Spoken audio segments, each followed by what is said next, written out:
Welcome back to Iraqi Dinar, your trusted source for real-time global currency news and analysis. Today's report is not your average market update. It's a story that could define the next era of international finance. What we're hearing now goes beyond speculation, beyond rumor. According to multiple high-level sources connected to regional banking authorities and international financial networks, the long-awaited revaluation of the Iraqi dinar, yes, the legendary RV, is no longer pending. It's finalized. The phrasing being used isn't under review or awaiting approval. The exact word being repeated behind closed doors is finalized, and that makes all the difference. This isn't a discussion about possibilities anymore. It's the announcement of completion. If confirmed, it marks the first visible stage of a much larger and deliberate global financial realignment. For years, investors, economists, and policymakers have debated whether Iraq's economic revival would ever be reflected in its currency value. They've watched the country stabilize politically, rebuild its oil infrastructure, and deepen trade partnerships. Yet the dinar remained pegged far below what many experts considered fair. Now, if these reports are genuine, those debates are ending. The agreements are signed, sealed, and set for activation, a move that could reshape how wealth and liquidity flow around the world. What we're looking at is not merely a market adjustment, but potentially the beginning of a coordinated global reset, a shift that financial historians may one day label as one of the defining turning points of the 21st century economy. Inside the United States, major banking institutions are already showing signs of quiet preparation. Reports from multiple financial hubs, New York, Chicago, Dallas, and Atlanta, suggest that senior staff have been briefed on contingency plans. Some internal memos even warn of extended work schedules and operational readiness procedures lasting through the coming week. A few insiders describe subtle but telling movements, security briefings, system updates, and restricted access testing, all happening after regular hours. These are not the actions of banks preparing for a routine quarter close. They're the signals of an industry bracing for something large, synchronized, and imminent. At the same time, whispers are growing louder that select exchange centers, particularly those tied to international trade desks, have received updated rate sheets. These sheets reportedly mirror long-circulated RV projections within the dinar investor community. If that's true, the implications are stunning. It would mean the banking system isn't merely expecting the RV, it's staging for it. Liquidity networks are being primed, compliance departments briefed, and customer service protocols readied for an unprecedented surge of currency conversions. What we may be witnessing is the quiet orchestration of the world's first controlled monetary transformation.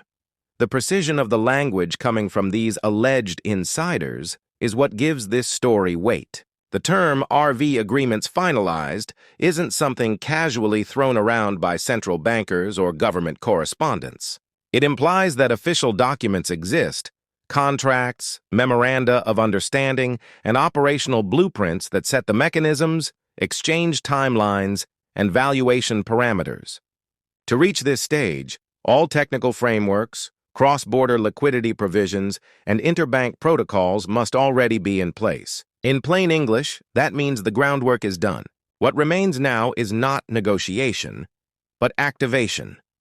For months, subtle data movements have been observed in global settlement networks. Back-end testing on digital ledgers, cross-border payment systems, and sovereign banking APIs all point to quiet readiness. If those digital rehearsals were indeed preparation for the real event, the stage is now fully set.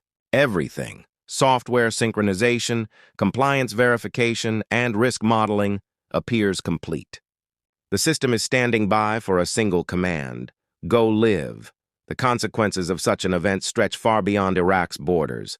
Should both the Iraqi dinar and the Vietnamese Dong revalue upward, the global ripples could be massive. Market portfolios, commodity indices, and even sovereign debt valuations would shift overnight. Iraq's new purchasing power could alter OPEC negotiations, reshape oil pricing, and redefine the Middle East's trade map.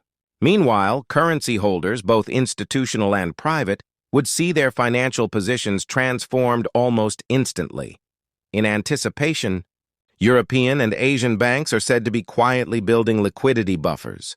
ensuring that they can process the conversion of massive dinar and dong holdings into US dollars or other reserve currencies without freezing their systems. Beyond the technical aspect, this could symbolize something even greater, a rebalancing of the global economy itself. For decades, many nations rich in resources but low in currency valuation have existed in economic shadow. This reset could change that equation, giving them a truer reflection of their actual wealth and production capacity. Whether viewed as a long-delayed correction or a deliberately engineered reset, the sheer scale of coordination implies purpose. What began as whispers of rumor may soon harden into history. If the reports hold, the decision has already been made, and the world is standing at the threshold of a new monetary reality. This isn't about more speculation. This is operational readiness, the endpoint of years of quiet synchronization among governments, central banks, and financial giants. According to several credible insiders, once the switch is flipped, it might happen quietly without public warning to prevent market chaos. For now, the world waits for confirmation, just one official statement that will redefine everything we know about currency valuation. Whether it comes this week or next month, all indicators point toward inevitability. The machinery of global finance is already in motion. The long-awaited revaluation isn't a dream anymore. It's a soon-to-be-realized event that could redistribute financial power across continents.